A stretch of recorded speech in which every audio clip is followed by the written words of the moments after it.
صل على سيدنا ومولانا محمد. بسم اللہ الرحمن الرحیم. بسم اللہ والصلاة والسلام علی رسول اللہ صلی اللہ علیہ وسلم وبعد. اعوذ باللہ من الشیطان الرجیم. بسم اللہ الرحمن الرحیم. صبغۃ اللہ ومن احسن من اللہ صبغۃ ونحن له عابدون. صدق اللہ العلی العظیم. الصلاة والسلام علیک یا سیدی یا رسول اللہ. الصلاة والسلام علیک یا سیدی یا حبیب اللہ. الصلاة والسلام علیک یا سیدی یا رسول اللہ وعلی آلک واصحابک یا سیدی یا خیر خلق اللہ. ناظرین و سامعین، السلام علیکم ورحمۃ اللہ وبرکاتہ. درس قرآن کی آن لائن نشست کے ساتھ آپ کے سامنے حاضر ہوں، اور آج ہم سورہ بقرہ آیت نمبر 138 سے شروع کریں گے، اور آیت نمبر 141 کے اینڈ تک ہمارا آج کا درس قرآن ہوگا. اور اسی طرح آج ہمارے اس درس قرآن کی نشست میں ہم پہلا پارہ بھی مکمل کر لیں گے انشاءاللہ تعالی. تو الحمدللہ اس کا معنی یہ ہوگا کہ جب سے ہم نے یہ دروس مسجد بلال میں شروع کیے، اس دن سے لے کر آج تک ہم نے 2 پارے مکمل کر لیے. پہلے ہم نے 30واں پارہ مکمل کیا تھا، اور آج ہم پہلا پارہ مکمل کریں گے، ختم کریں گے انشاءاللہ تعالی. اللہ تعالیٰ سے دعا ہے کہ اللہ تعالیٰ وہ مجھے حق اور ثواب کہنے کی توفیق عطا فرمائے. پچھلے درس میں آپ کو یاد ہوگا کہ ہم نے یہ ذکر کیا تھا کہ یہود و نصارہ نے حضور صلی اللہ علیہ وسلم کو یہ کہا کہ اگر آپ یہودی ہو جائیں گے، یہودیوں نے کہا کہ آپ اگر یہودی ہو جائیں، اور عیسائیوں نے کہا کہ اگر آپ عیسائی ہو جائیں تو آپ معاذ اللہ ہدایت پا جائیں گے. تو اللہ تعالیٰ نے یہ ارشاد فرمایا تھا کہ اے محبوب صلی اللہ علیہ وسلم ان کو کہہ دیں کہ ہم ملت ابراہیم کو ہم نے اپنایا ہے، دین اسلام کو ہم نے اپنایا ہے، ہم ہدایت پر ہی ہیں. اور وما کان من المشرکین، اور حضرت ابراہیم علیہ السلام تمہاری طرح مشرک نہیں تھے، کہ جس راہ پر تم چل رہے ہو، جس دین کی تم ہمیں دعوت دے رہے ہو، وہ شرک سکھاتی ہے، اور حضرت ابراہیم علیہ السلام وہ شرک سے پاک تھے. ہم حضرت ابراہیم علیہ السلام کی ملت کے پیروکار ہیں اور دین اسلام کو اپنانے والے ہیں، تو اس وجہ سے ہم ہی ہدایت پر ہیں. پھر اللہ تعالیٰ نے مسلمانوں کو، مومنوں کو یہ ارشاد فرمایا کہ تم اعلان کرو کہ ہم اللہ تعالیٰ پر ایمان لانے والے ہیں، اس کے ہر وحی جو اس کی طرف سے نازل ہوئی ہم اس سب پر ایمان لانے والے ہیں. تم وہ لوگ ہو جو بعض وحی کو مانتے، بعض کتابوں کو مانتے ہو، بعض کو تم جھٹلاتے ہو، لیکن ہم سب جو نازل ہوئی اللہ تعالیٰ کی طرف سے، جو بھی وحی اللہ تعالیٰ کی طرف سے نازل ہوئی، جو بھی کتابیں، جو بھی صحائف نازل ہوئی، ہم ان سب پر مانتے ہیں. اور اسی طرح تم بعض نبیوں کو مانتے ہو اور بعض نبیوں کو تم جھٹلاتے ہو، لیکن ہم وہ ہیں جو سب نبیوں کو مانتے ہیں. سب میں جو ہے وہ ہم تفریق نہیں کرتے، سب پہ جو ہے وہ ہمارا ایمان ہے، اور ہم ہی جو ہے وہ اللہ تعالیٰ کی طرف جو ہے وہ اس کی اطاعت کرنے والے ہیں، اور اسی کی فرما برداری کرنے والے ہیں. آگے اللہ تعالیٰ نے ارشاد فرمایا کہ صبغۃ اللہ، کہ اے مومنو تم ان یہود و نصارہ کو کہہ دو کہ صبغۃ اللہ، ہم نے اپنے آپ کو اللہ کے رنگ میں رنگ لیا ہے. ومن احسن من اللہ صبغہ، اور اللہ کے رنگ سے اور کس کا رنگ بہتر ہوگا. ونحن له عابدون، ہم اسی کی عبادت کرتے ہیں. تو یہاں پر اسے اللہ کے رنگ سے مراد یہ ہے کہ اللہ تعالیٰ نے ہمیں یہ ارشاد فرمایا کہ اے مومنو تم یہود و نصارہ سے یہ کہہ دو کہ جس طرح ایک سفید کپڑا ہو، اگر اس کو رنگ میں ڈالا جائے تو اس رنگ کو اس سفید کپڑے سے جدا کرنا ناممکن ہے، کہ جس طرح کہ وہ رنگ جو ہے اس کے ہر تار میں، ہر داغے میں وہ سرایت کر جاتا ہے، اسی طرح ہمارے دلوں میں، ہمارے اذہان میں، ہماری رگ رگ میں، ہمارے ہر خون کے قطرے میں اسلام جو ہے وہ سرایت کر چکا ہے. اور جس طرح اس رنگ کو سفید کپڑے سے جدا کرنا، ہٹانا ناممکن ہے، اسی طرح ہمارے دلوں میں سے اسلام کو ہٹانا یہ ناممکن ہے. تو صبغت اللہ، مفسرین کرام کے بارے اس صبغت اللہ کے بارے میں چند ان کے اقوال ملتے ہیں۔ ایک قول یہ ہے کہ صبغت اللہ سے مراد اللہ کا دین ہے، اور اس کی وجہ یہ ہے کہ بعض عیسائی ان کا یہ طریقہ ہوتا تھا کہ جب ان کے ہاں بچے پیدا ہوتے تو ان کو پیلے رنگ سے جو ہے وہ رنگ دیتے، اور یہ کہتے تھے کہ اب یہ بچہ جو ہے وہ یہ پاک ہو گیا ہے اور وہ یہ عیسائیت میں داخل ہو چکا ہے۔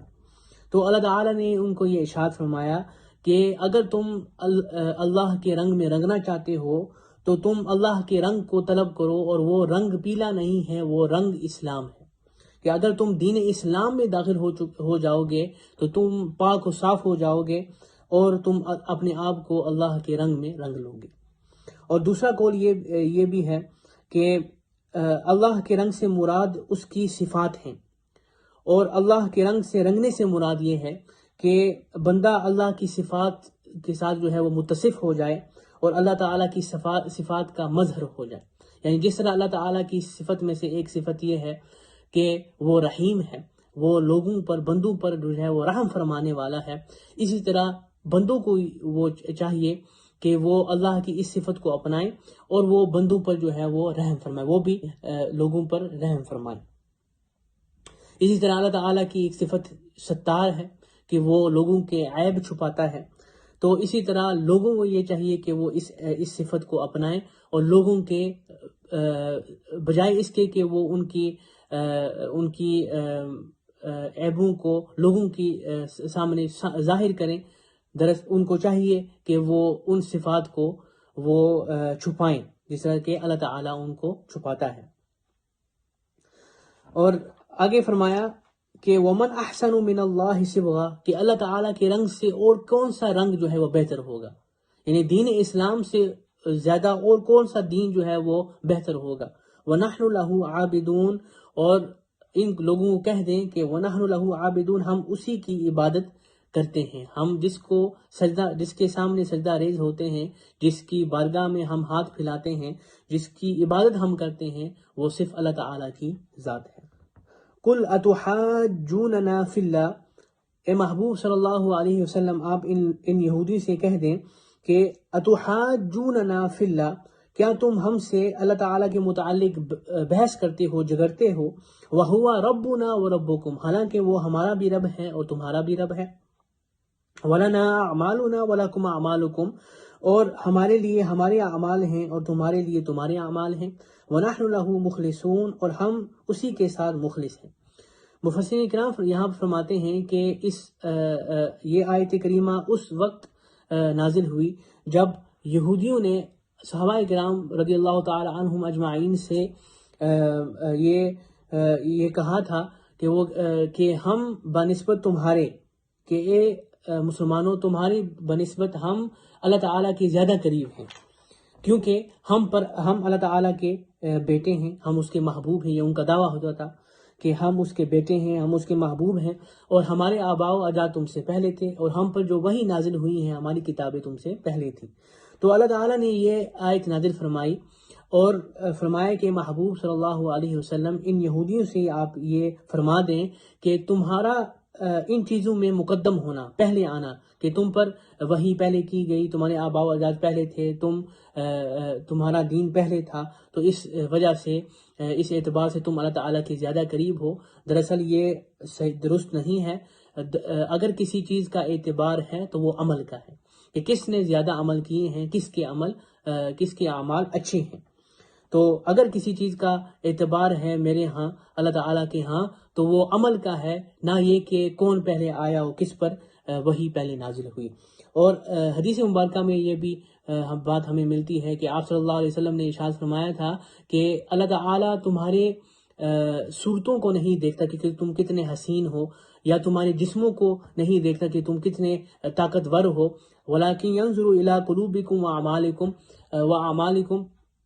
کہ اللہ تعالیٰ تمہارے دلوں کو دیکھتا ہے کہ تم کتنے مخلص ہو، تمہارے دلوں میں اخلاص ہے یا نہیں، اور تمہارے اعمال کو دیکھتا ہے کہ تم نے کتنے اعمال کیے ہیں، اچھے کیے ہیں یا نہیں۔ تو فرمایا کہ وَلَنَا أَعْمَالُنَا وَلَكُمْ أَعْمَالُكُمْ، کہ ہمارے لیے ہمارے اعمال ہیں اور تمہارے لیے تمہارے اعمال ہیں. مانا یہ کہ ہمیں اب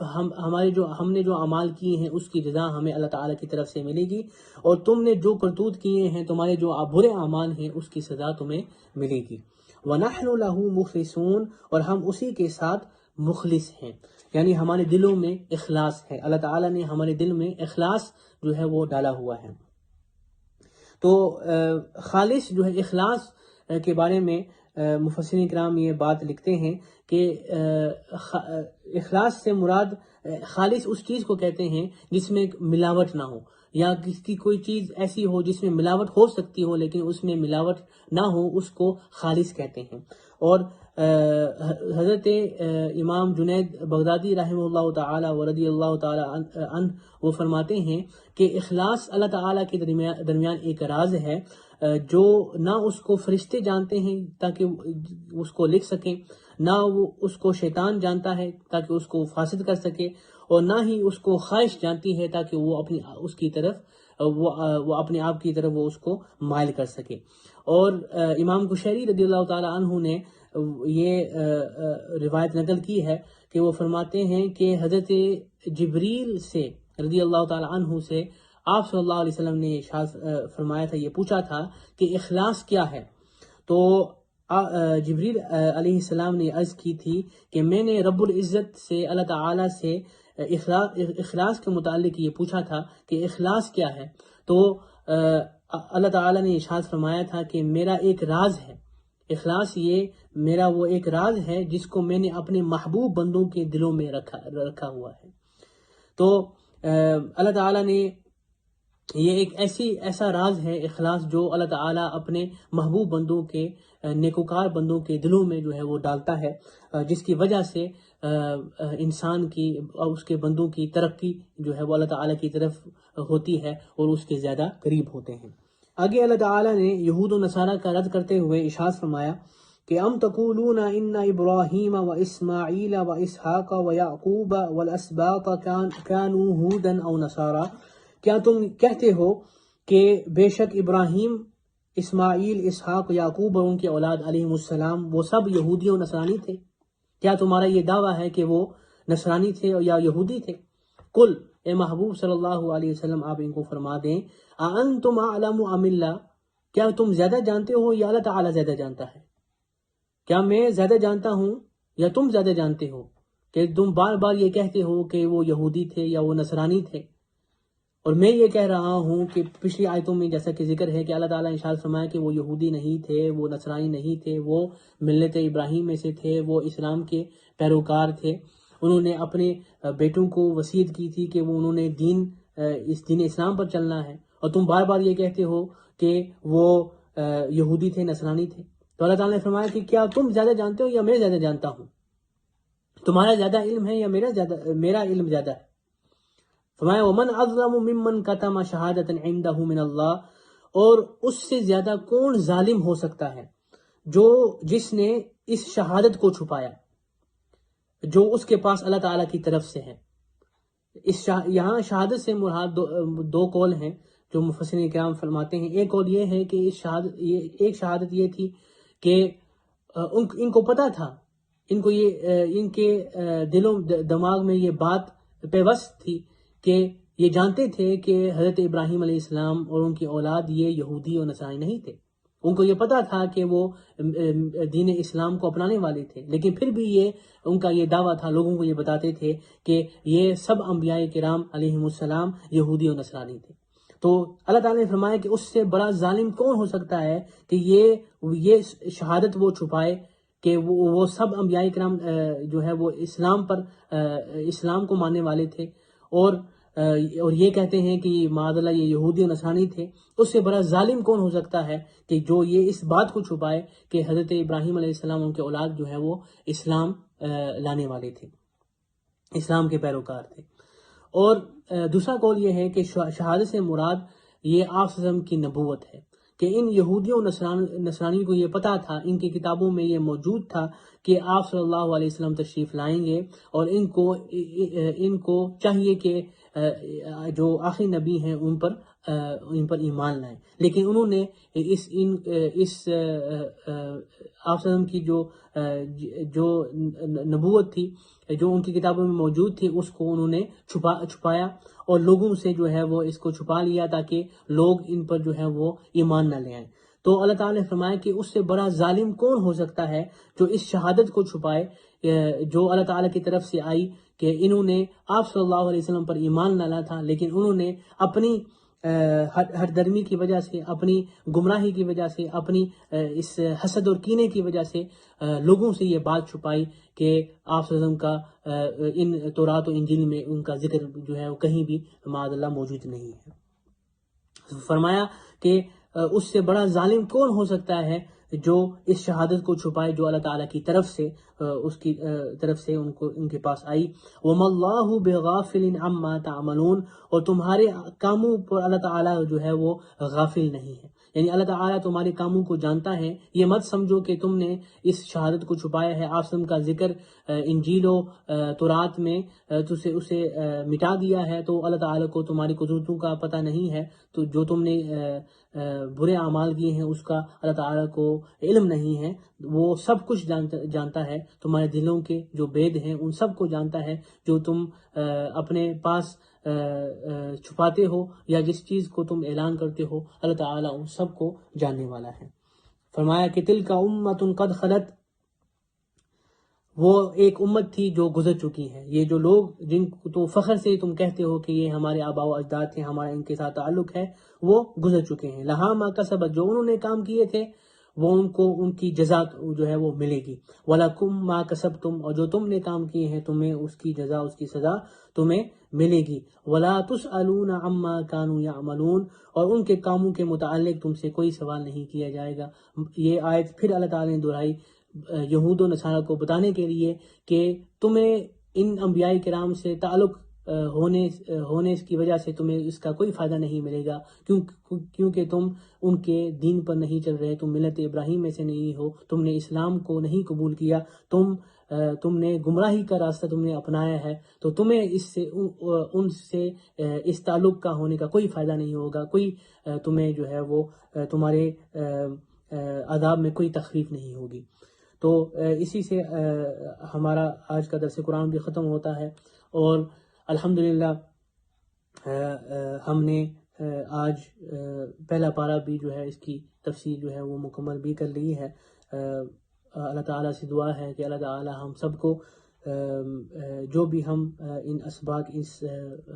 اس پارے میں، پہلے پارے میں جو بھی ہمیں حاصل ہوتے ہیں، اللہ تعالیٰ ہم سب کو ان کو سمجھنے کی توفیق عطا فرمائے، ان کو اپنانے کی توفیق عطا فرمائے، اور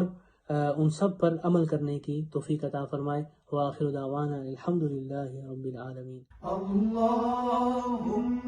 صل على سيدنا